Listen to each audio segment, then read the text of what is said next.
Meanwhile, Mr. Trump is keeping the possibility open to replacing some cabinet members.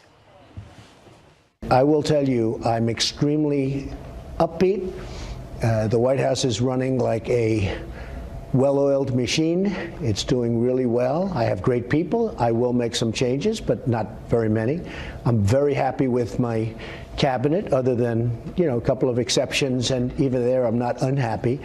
And you got to see the whole interview, man, oh man, Ellison Barber, live from the North Lawn of the White House, with reaction to the fireworks. Hi, Ellison.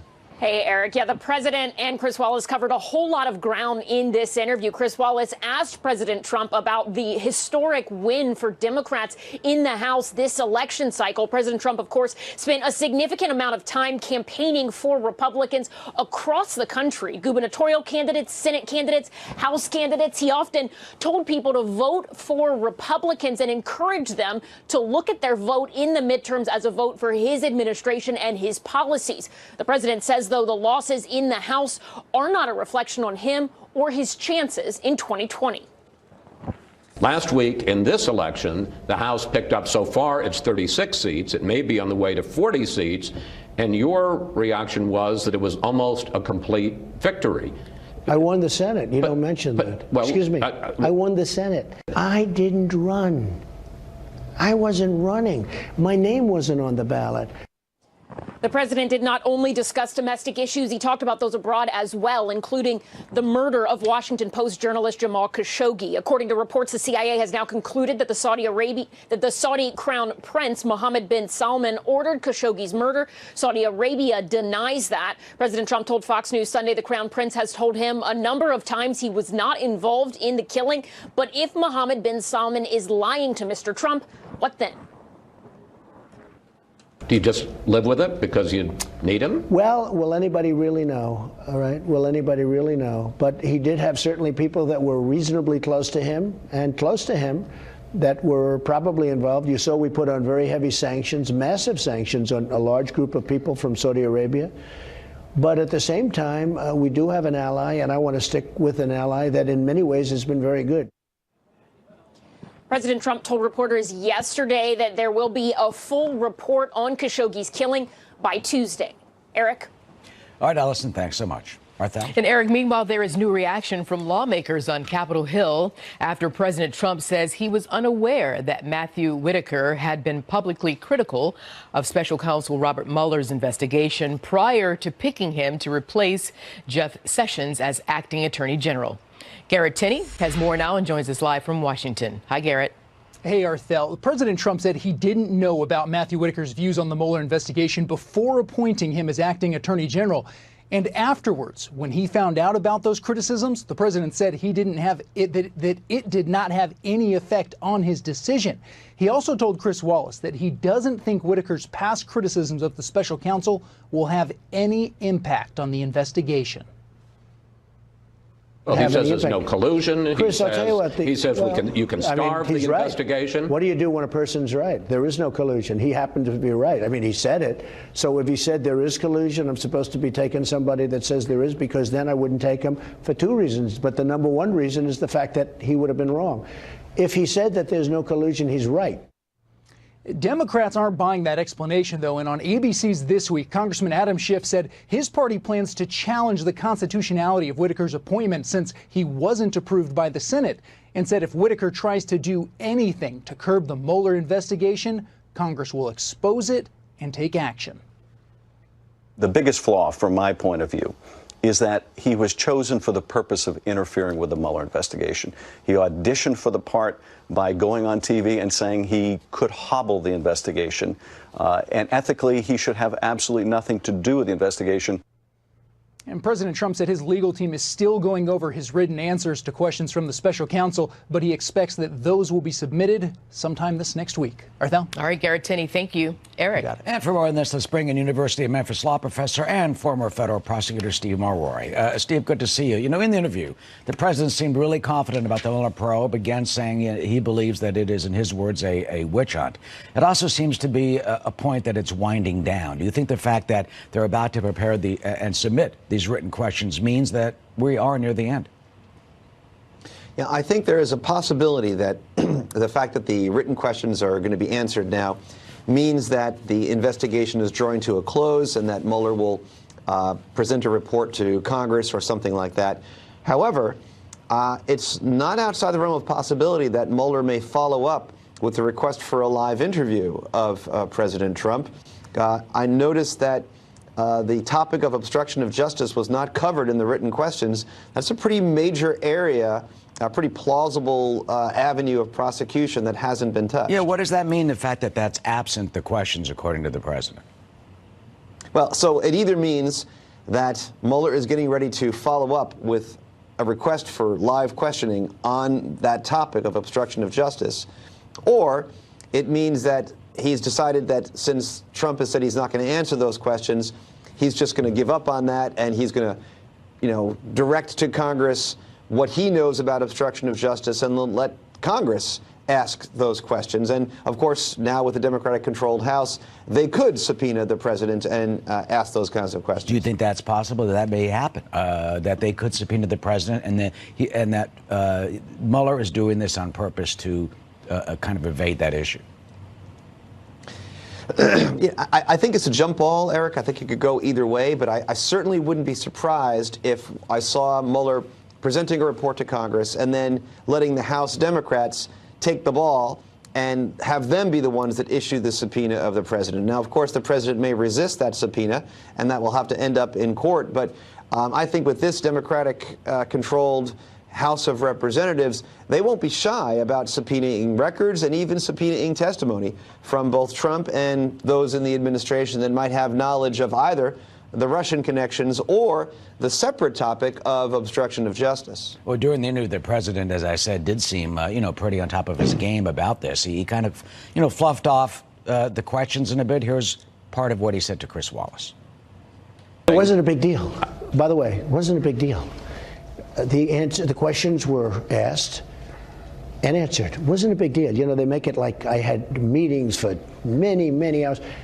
I got the questions. I responded. We wrote them out. I read them once. I read them a second time. We made some changes. That's it. They're very simple. You know why? I did nothing wrong. So how would you interpret that? So, remember now that Mueller has the testimony of many other people to cross-check against what President Trump's answers are going to be. So it would not be in his interest to be cavalier about this, to sort of shrug and say, oh, it was simple, easy, 1, 2, 3. I just did 1 or 2 drafts and it was done in no time at all. I think that his lawyers would probably caution him to be very, very careful about the way he phrases the answers, lest Mueller be able to contrast it with testimony that others have given and, potentially raise ideas of perjury. So I'm very surprised to hear that President Trump is being so cavalier about these answers. It just doesn't seem to be the smart legal move. It seems like his lawyers would have probably not taken such a simple attitude about it. Yeah, but wouldn't the lawyers scrub or screen some of those answers once they finally get in the final form and, get emailed or faxed over to Mueller? I would think that they would. I would think that they would spend a lot of time going over it very, very carefully. Also, he said and indicated that he probably would not sit down with Mueller and his investigative team. Here's what else he said during the interview with Chris. Listen. We gave very, very complete answers to a lot of questions that I shouldn't have even been asked. And I think that should solve the problem. I hope it solves the problem.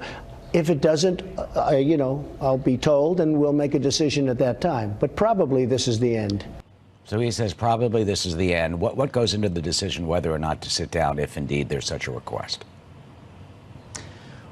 Well, from Mueller's point of view, he could legitimately argue that A, we haven't even broached the topic of obstruction of justice, and B, there's no substitute in a prosecutor's mind from a back and forth where you have a live interview, you're able to ask immediate follow-up questions. There's really no substitute for that. And there is applicable Supreme Court precedent that suggests that a president does have to respond to a subpoena, especially in a criminal investigation. From President Trump's point of view, he can argue that, this is harassment, it's distracting, It's just an attempt to, try to get him caught in some sort of perjury trap, and he's not going to cooperate. There is applicable Supreme Court precedent that says that a president needs to respond to subpoenas, but there isn't a specific case that talks about live testimony in response to a subpoena. So he may be able to take that question up, and it would go all the way up to the Supreme Court in the case of a court fight. And as you know, Eric, the Supreme Court has become decidedly more Trump-friendly with the addition of Justices Gorsuch and Kavanaugh. Yeah, and certainly Kavanaugh indicating that he has doubts whether or not a president can be indicted while in office or even be subjected to these questions. So you've got a different situation than President Clinton when he sat down and the deposition was taped in the White House during the Paula Jones, That's true. That investigation. So finally, Steve, what do you think this is going? They get the answers. Mueller's team looks over the answers. Do we then get the report, or do they come back and say, this is not good enough, or we have more questions? What's the end game? I mean, I see it as either one of two possibilities, and I can't predict which one is the case. Either Mueller says, okay, I've got the end of my investigation. Here's the report to Congress. Maybe there are a few more indictments of other people, and then the report to Congress, and now it's in Congress's hands. The Democratic-controlled House then has to make the decisions. Or I would not be shocked if Mueller said, well, this is fine, but I haven't even asked you any questions about obstruction of justice yet, and I have some follow-up questions. I want to sit down and interview you live. I have the right to do so, and if you refuse to do so, I'll subpoena you and take it all the way up to the Supreme Court. I wouldn't be surprised if we saw either of those two tracks. All right, we'll see as it continues and see what the answers are from the Mueller side when they get them potentially this week. Stephen Mulroy, thank you so much. Thank you, Eric.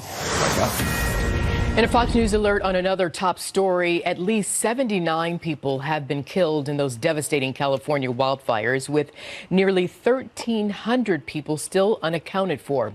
It comes just one day after President Trump received a personal look at the destruction in both the Camp Fire and the Woolsey Fire. Anita Vogel is live from Malibu, where 3 people have now died in the Woolsey Fire. Anita? Yeah, good afternoon, Arthel. You know, when President Trump came here to Malibu yesterday, this is literally what he saw. House after house burned to the ground. This is Point Doom Drive in Malibu, and this is where the president walked up and down this street to see the destruction for himself. But before coming here to Malibu, he made a stop in Northern California to visit what is left of the town of Paradise, where 79 people have died so far, and that number is sure to rise as more than 1,000 people are still missing. The president initially blamed the fires on poor forest management, and so reaction to his visit there yesterday was mixed. I'm very glad he's here, and we're very grateful for anything that can be done. Thank you. Actions speak louder than words. Can you talk a little more about that? He says he's going to, but until I see that he does, I'm not going to believe it. After his tour up north, the president flew down to Southern California to get an up-close look at the Woolsey Fire, which started north of here near Simi Valley and burned a swath of destruction all the way to Malibu, leveling hundreds of homes. President Trump stood with 2 of his biggest political critics, California Governor Jerry Brown and California Governor-elect Gavin Newsom, both of whom regularly lead the resistance against the president. But yesterday, they stood together in solidarity in the face of tragedy. Thanks to the federal government. FEMA's been terrific, and I really appreciate the president himself being here and putting the focus and the spotlight on probably the worst tragedy that California's ever faced. 100,000 acres, people can't envision what that is. It's a tremendous piece of land, and it's devastating to see it. I have to say the government officials have done an incredible job. When you look at this devastation, and I guess at this moment in this area, there are 3 deaths so far. Now, before the president left California yesterday, he also had a chance to meet with the families of the Thousand Oaks shooting victims. But I really want to emphasize, Arthel, the focus today is really on the Camp Fire up in Northern California and the growing death toll there. There are more than consensus. Now, according to reports, the issue of the World Trade Organization was a major sticking point. Vice President Mike Pence, on behalf of the United States, argued that leaders should denounce the organization and call for its reform. Prime Minister Peter O'Neill of Papua New Guinea, where the event was being held, pushed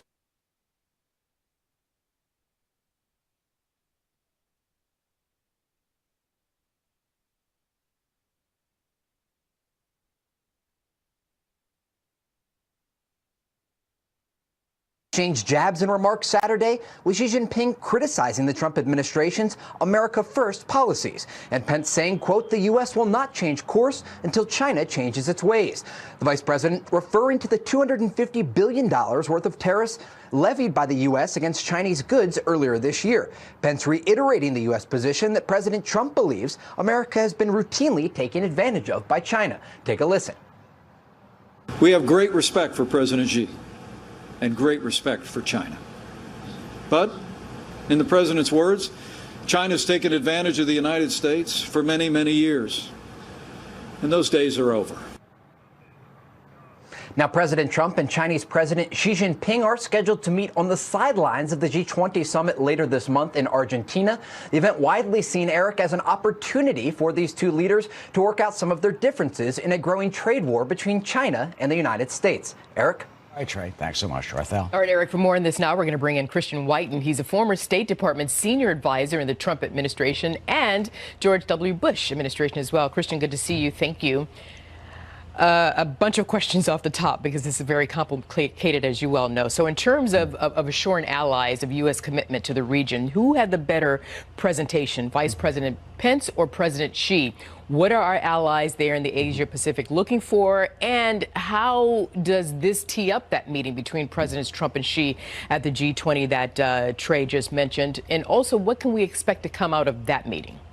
You know, I think U.S. allies are looking for a continued U.S. commitment. There had been a lot of, frankly, misinformation because the United States had withdrawn from the Trans-Pacific Partnership, which President Trump had identified as a flawed trade agreement. That was misinterpreted as U.S. withdrawal early in the Trump administration. But if you look at Trump's presence, his own trips to the region, Vice President Pence's trips to the region, and the fact that we're standing up to the Chinese, standing up with freedom of navigation, assertions of force in the South China Sea, showing up with economic development that, unlike the Chinese, does not trap people into a debt trap. We are not trying to make economic colonies in the Pacific, but in fact trying to empower people, trade with people, reform trade. So all of that is looking good. And Vice President Pence reasserted that at this trip. You know, looking ahead down the road at the G20, the next big summit where you'll have President Trump and Xi Jinping, I think they have there's a lot of hype about a potential breakthrough on trade. I don't think it's going to happen, just because I don't think Xi Jinping is in a political position to make any concessions. Interesting. Meanwhile, Kim Jong-un is clinging to his nukes, and China is a key player to coax him to denuclearize, not to mention that North Korea is an important trading partner with China. So what kind of pressure does this put on President Trump's trade negotiations with China? Yeah, China, it always goes through a cycle where it's tougher on North Korean sanctions and actually does maybe what it says it's going to do earlier in a cycle of aggression and then slowly starts making concessions and liberalizing trade. We have seen some of that between China and North Korea, and there's talk that Xi Jinping, the Chinese president, may pay a state visit to North Korea soon. You know, I think the counterbalance to that is that President Trump needs to make very clear that if North Korea's capabilities expand, and certainly if it resumes nuclear or ballistic missile testing, it hasn't done that while we've been in talks. But if it was, that would only bring more and more U.S. and allied capabilities, more U.S. forces to the Pacific. Japan might spend more on its military. We might coordinate better with Taiwan, other force multipliers like that. And that is a message that should keep China willing to pressure North Korea. And you mentioned that President Xi is reportedly considering visiting North Korea, accepting an invitation from Kim Jong-un, a demonstrative move on the world stage. Any potential ripple effects for President Trump? You know, I don't think so. There still look like good signs going into a potential second summit between Trump and Kim. You had sort of a meeting of the minds at their first summit to denuclearize, but none of the details of denuclearization nor a sort of statement that quantifies exactly where North Korea's nuclear talks are. So there is talk about getting them together again, because at the end of the day, those are the only two decision makers that can really agree to fundamental change. I could see President Trump might be a bit worried worried because before his Singapore summit, when Kim met with Xi Jinping, especially in Dalian, the Chinese island, it sort of put them on a different track. Trump had to postpone that summit in order to get the North Koreans back on track. So I think there is, you could forecast turbulence, but things are still going okay. Meanwhile, look, negotiating is President Trump's jam. You mentioned the TPP. Some people criticized his decision to pull out of the Trans-Pacific Partnership. So how does President Trump end up the victor on behalf of American companies in this trade war with China and, Christian, throw spikes, if you will, in China's path to economic domination? Yeah, it's a key point. In many ways, just by deciding to fight, he has already changed things fundamentally for the better. Administrations of both parties really going back to the 1980s and certainly looking the other way at the 1989 Tiananmen massacre in China. They've had a view that just engaging with China, that enriching China will make it a better behaved and more free country. Just has not happened. Sticking with his guns and insisting on real change, not just sort of an agreement and maybe an agreement by China to buy some more Boeing planes or soybeans or things like that, but demanding fundamental change. And realistically, I think understanding that China is unlikely to come in from the cold. They're unlikely to change their behavior. And to the extent we want to expand trade. They're working on that One Belt, One Road program where they want to, connect, 8 Asian countries that they can dominate economically.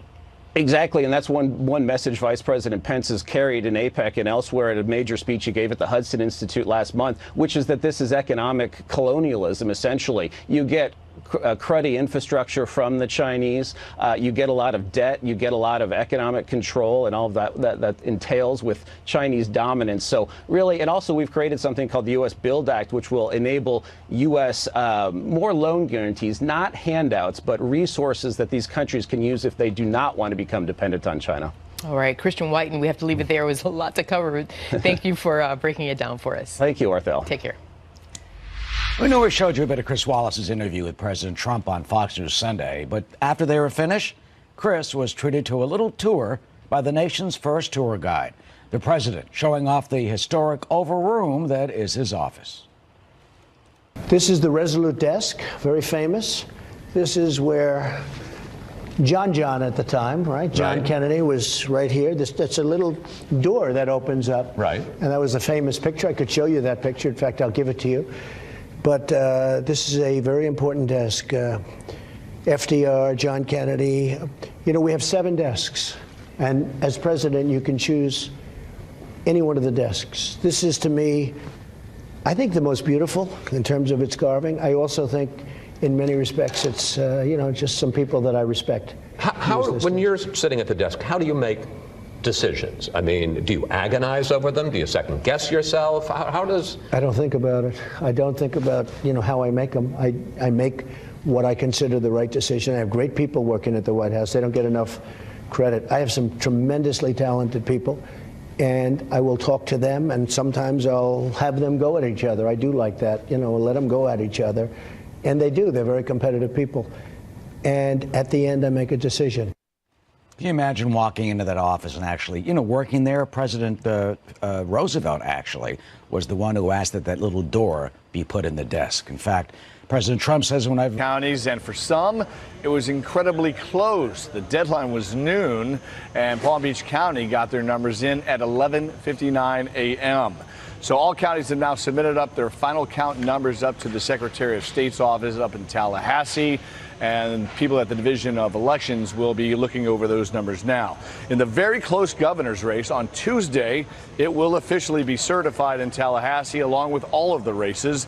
Out of more than 8 million votes cast, Republican Ron DeSantis has beaten Democratic Tallahassee Mayor Andrew Gillum by about 33,000 votes. Last night, Gillum conceded a second time via Facebook. We wanted to make sure that every single vote, including those that were overvotes, undervotes, as long as it was a legally cast vote, we wanted those votes to be counted.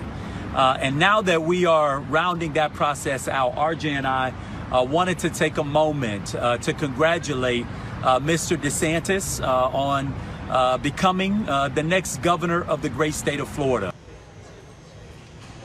And right after that, this from the DeSantis campaign. This was a hard-fought campaign, Now it's time to bring Florida together.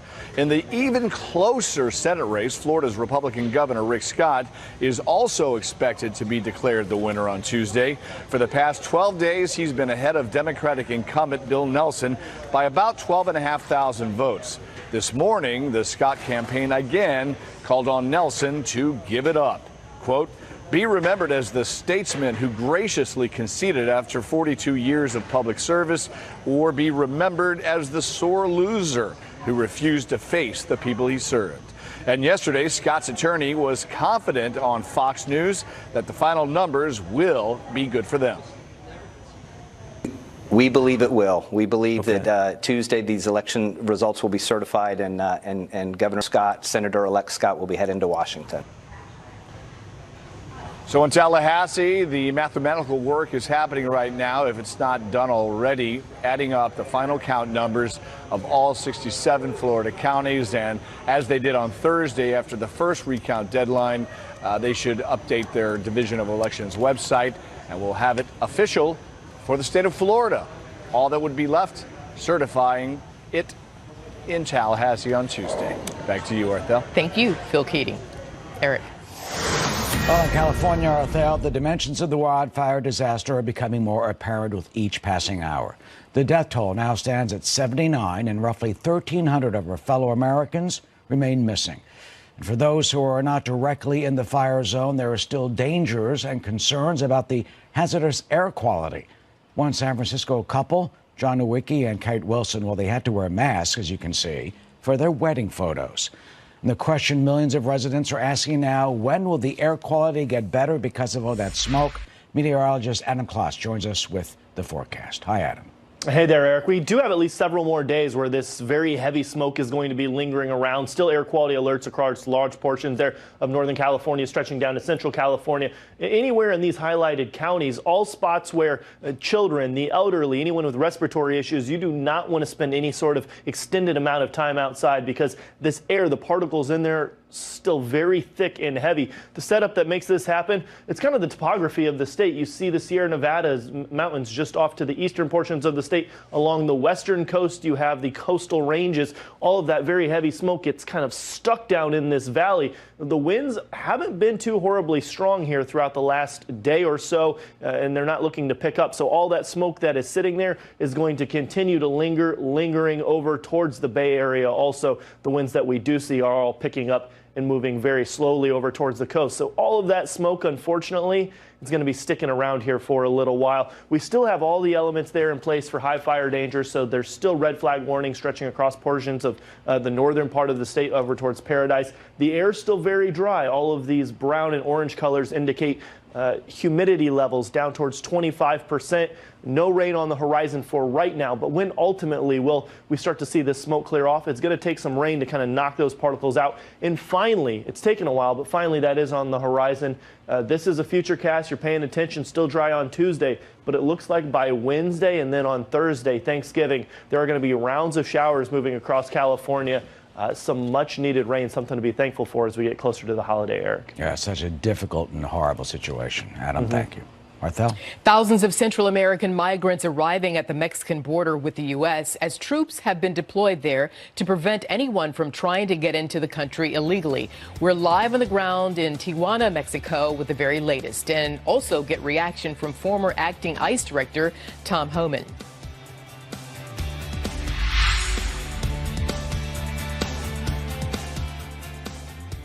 Pay attention. Now, why do they say that? Well, number one, there have been some clashes out at some of the neighborhoods here. They don't want them there. When you see 5,000 people showing up at one location, they're going to pretty much take over that. They don't want that to happen. We spoke to some residents earlier today as well as yesterday saying, listen, go home.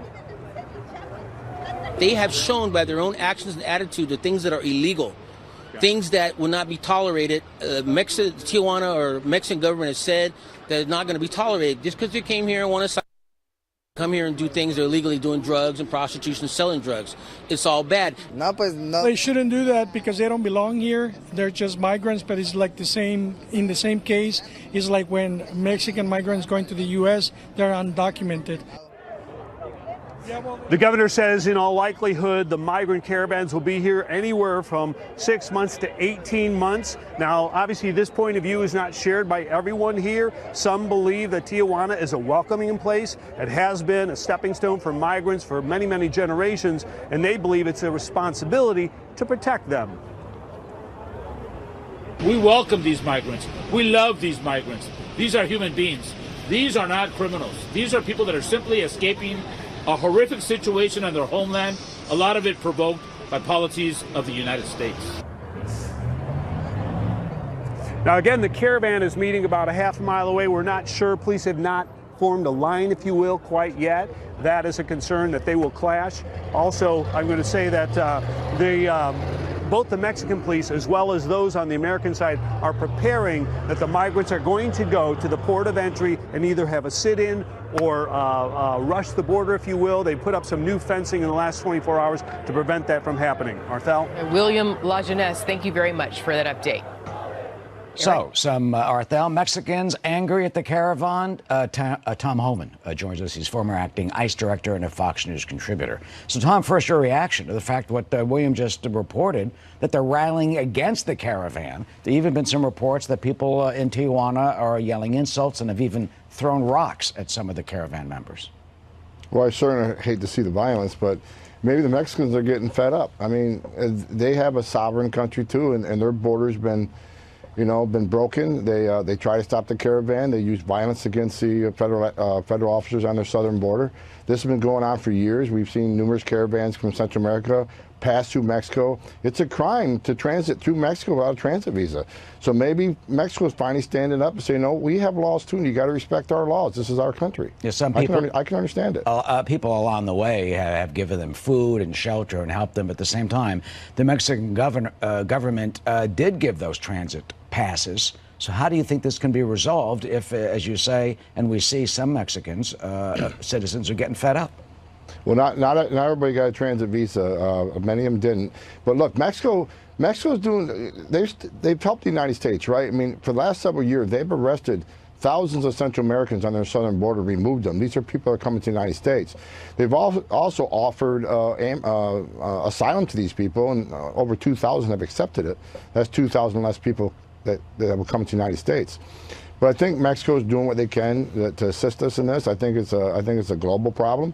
But again, as I said many times, majority of these folks, if you look at the recent data, Central Americans, 91% of their time will not get asylum relief from an immigration judge because they do not qualify.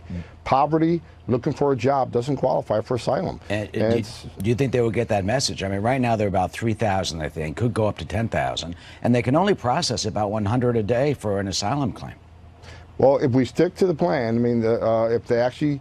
Look, they have a right to due process and command. They're going to come in, they're going to be metered in, and they'll be interviewed.